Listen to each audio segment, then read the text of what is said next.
मयंक एक 12th class का student है।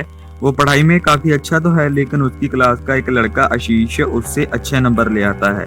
मयंक पढ़ाई के साथ साथ स्पोर्ट्स में भी बहुत अच्छा है। उसने स्कूल को कई सारे मेडल्स दिलवाए हैं। फिर भी वो खुद को इम्प्रूव करने की बजाय यह सोचता रहता है कि मैं आशीष को कैसे पीछे छोड़ूं।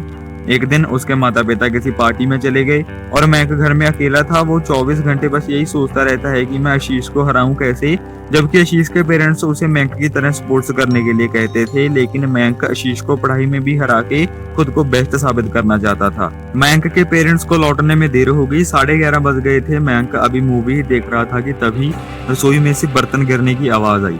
उसने जाकर बिल्ली को भगा दिया। जब वो वापस लौटा तो उसका टीवी बंद पड़ा था और उसने अपना मोबाइल देखा तो उसे उसका मोबाइल भी नहीं मिला। मयंक काफी टेंशन में आ गया। उसे लगने लगा कि उसके घर में कोई है। तभी उसका टीवी फुल वॉल्यूम पे बजने लगा, लेकिन सिर्फ आवाज आ रही थी, स्क्रीन जग नहीं रही थी।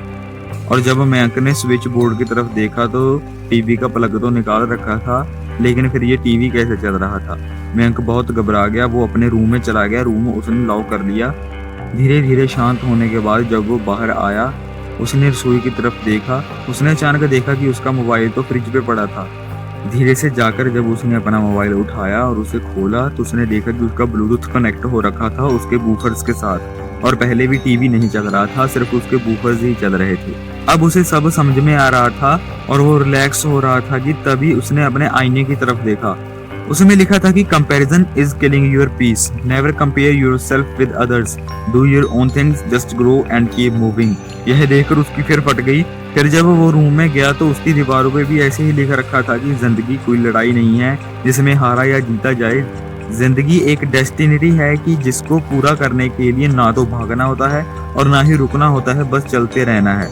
अब ये सब देख के मयंक का दिमाग फटने लगा। उसे बहुत चक्कर आने लगे। वो एकदम बस उसका मन चलाने को कर रहा था कि तभी उसका अलार्म बज गया।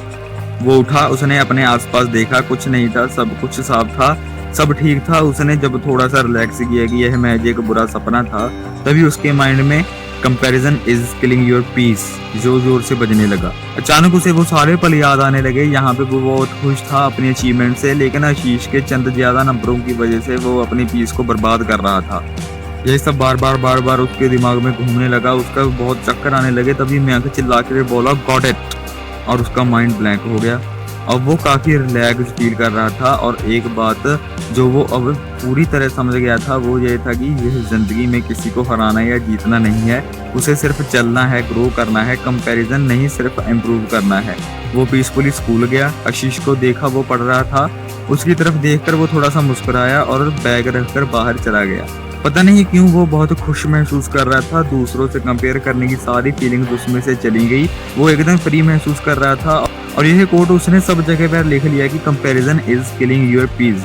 जब जब वो इसको पढ़ता तो वो बहुत अच्छा फील करता था, इसलिए वो बार बार बोलता गया comparison is killing your peace, comparison is killing your peace, comparison is killing your peace, comparison is killing your peace, comparison is killing your piece.